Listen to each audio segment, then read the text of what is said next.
আমাদের যখন 122 টাকা বছরের প্রথম দিকে ছিল 122 টাকা ডলার, সেই সময় থেকে কিন্তু ডলারের ভ্যালু আপনার ইউরো কিংবা অন্যান্য যে মেজর কারেন্সিগুলো আছে সেইটার তুলনায় প্রায় রাফলি 10% মতো কমে এসছে। সেই হিসাবে আমাদের ডলারের মূল্য এখন টাকায় হওয়ার কথা 110-112 টাকা লেভেলে। আমরা যেটা হয়েছে, বাংলাদেশ ব্যাংক ওই কন্টিনিউয়াস মার্কেট অপারেশনের থ্রুতে, ইন্টারভেনশনের থ্রুতে, যেহেতু মার্কেট থেকে ডলার মপ আপ করে ফেলেছে, প্রায় কয়েক বিলিয়ন ডলার আমরা জানি, আমি কয়েক মাসের আগে হিসাব দেখছিলাম, প্রায় 3-4 billion dollar Bangladesh bank dollar market থেকে কিনে নিয়েছে, লোকাল মার্কেট থেকে। এটার ফলে যেটা হচ্ছে যে মার্কেটে একটা ডলার সাপ্লাই সংকট ক্রিয়েট করে মোটামুটি 122 টাকা লেভেলে ধরে রাখা হয়েছে। এটার দুটো ইম্প্যাক্ট আছে। একটা হচ্ছে যে আমাদের ইনফ্লেশন কমিয়ে দেওয়ার একটা ইনস্ট্রুমেন্ট হিসাবে এটা কাজ করতো, কারণ আমাদের যা যা ইম্পোর্ট করতে হয় সেটার দাম হয়তো বা 10%-এর মতো কমে যেত যদি ফ্লো করতে দেওয়া হতো। বাট অন্যদিকে যেটা হয়েছে যে যেহেতু ডলারের দামটা হাই আছে, সেটা আমাদের এক্সপোর্টারদের জন্য কিছুটা হলেও সুবিধা দিচ্ছে। সো ইটস ইকোনমির এই জিনিস, এই অ্যাকশনগুলো সবসময় একটা ট্রেড অফ থাকে, কেউ না কেউ বেনিফিট করে, অন্যরা সেটার জন্য সাফার করে, মাসুল দেয়। জি জি অ্যাবসলিউটলি। না, আমরা তো দেখছি আমাদের সরকারের সংকোচনমুক্ত মুদ্রানীতিতে যাচ্ছে।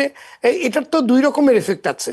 আমরা ম্যাক্রো কিংবা মাইক্রোতে যেটা দেখি, এটা আমরা দেখতে পাচ্ছি বিনিয়োগ কমে যাচ্ছে, আপনার ঋণের সুদের হার অনেক বেড়ে গেছে। তো এগুলোও তো আসলে সুবাতাস বহন করবে না আমাদের অর্থনীতিকে চাঙ্গা করতে, এবং জনজীবনে এটা কিন্তু একটা ভোগান্তি তৈরি করছে। এই ব্যাপারে কি বলতে চান? মুদ্রানীতির ব্যাপারে স্পেসিফিক্যালি যদি বলি, দেখুন, আমি কিন্তু কঠোর মুদ্রানীতির বিরোধী অনেক দিন ধরে, বিকজ আমাদের যেই উদ্দেশ্যে আমরা মুদ্রানীতি খুব সংকোচনমূলক করেছিলাম, সেটা কিন্তু খুব ভালোভাবে সার্ভড হয় না। কারণটা বলি আপনাকে আমি, যে দেখুন, আমরা কিন্তু কঠোর মুদ্রানীতি গত 2 বছর ধরে ফলো করছি, তাতে ইনফ্লেশন যে কমেছে, কিন্তু খুব যে বড়ভাবে কমেছে তা কিন্তু না। আমি যদি 2 বছর আগের থেকে হিসাব করি, ইনফ্লেশন 11 থেকে 8-এ নেমেছে, 8-8.5-এ নেমেছে। কর্মসংস্থান কিছু কিন্তু ব্যাপকভাবে কমে গেছে, প্রচুর মানুষ চাকরি হারিয়েছে, ইন্ডাস্ট্রি মুভ করতে পারছে না, বেকারত্ব বাড়ছে। এটা তো সমাজে আরো বড় ধরনের বিশৃঙ্খলা সৃষ্টি করবে। কারেক্ট। আমাদের জন্য, যেই কারণে আমি মনে করি যে আমাদের ইনফ্লেশন কন্ট্রোলের জন্য মনিটারি পলিসি একটা মাত্র টুল। ইনফ্লেশন কন্ট্রোলের জন্য অন্যান্য যে মেজর ইস্যুগুলো আছে, সেগুলোতে কোনোটাতে কিন্তু আমরা হাত দিতে পারিনি।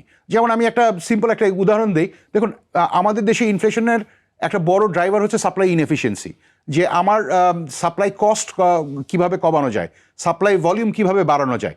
আমরা কিন্তু কি করেছি, যখন ইম্পোর্ট রেস্ট্রিকশন দিয়েছে, আমাদের ভলিউম কমে আসছে, মার্কেটে একটা ক্রাইসিস তৈরি হয়েছে। আবার উল্টো দিকে আমরা চট্টগ্রাম বন্দর দিয়ে যখন আনার চেষ্টা করছি, তখন সেখানে মাসুল বাড়িয়ে দেওয়া হচ্ছে। আমরা যখন এয়ারপোর্ট থেকে এয়ার ফ্রেট ইম্পোর্ট করার চেষ্টা করছি, সেখানে মাসুল বাড়িয়ে দেওয়া হচ্ছে। সো এই জিনিসগুলোর একটা কিউমুলেটিভ এফেক্ট আছে।